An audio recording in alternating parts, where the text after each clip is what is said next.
Kinailangan pang turuan ni Alex Caruso ang kanyang mga teammates kung paano ipop ang champagne sa kanilang locker room. Marahil wala kasi may experience ang kanyang mga kasama kung paano gawin ito at ang mga babata pa. Ayon naman sa impormasyon galing kay Sam Presti, hindi masyado naging ma-enjoy ang locker room ng OKC Thunder pagkatapos nilang manalo sa laban.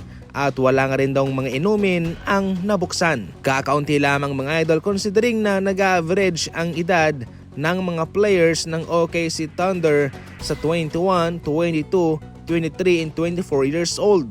Si Jalen Williams nga ay first time pang makainom. Maraming mga alak ang nasayang pero gayon pa man ay option na lang yon sa mga gustong uminom. Siyempre para kay Alex Caruso yon.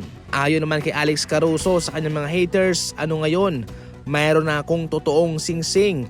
Mayroon na akong totoong kampyonato. Ano ang masasabi ninyo? Hindi pa rin talaga nakalimutan ni Alex Caruso na marami pa rin ang tumutuligsa sa kanya, especially naging parte siya ng 2020 Los Angeles Lakers champion sa NBA bubble. Pero marami ang nagsasabi na hindi daw counted yon.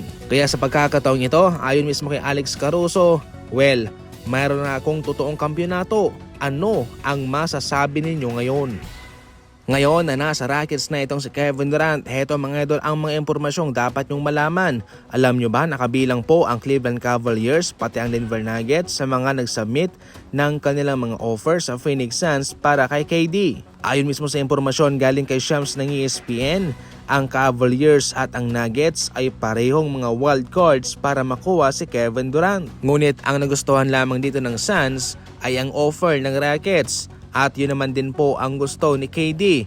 Ang Rockets kabilang iyon sa mga gusto niyang puntahan, kaya marapat lamang na doon talaga manggagaling ang trade. Kaya imagine po kung sakaling natuloy itong si KD sa Denver Nuggets, pwede magsama sila ni Nikola Jokic o pwede rin po sa Cleveland Cavaliers kasama si Mobley, si Allen at si Mitchell, pati si Garland. Gayunpaman marami nga ho dito mga idol ang natatakot na tila raw sinira pa ni KD ang career ni Jalen Green. Sapagkat malaking sugal para sa mga players ang maitrade, especially kay Green na laging parte ng package papuntang Phoenix Suns. Maraming nga sa ngayon ang nagchichismis na baka hindi magtagal itong si Green.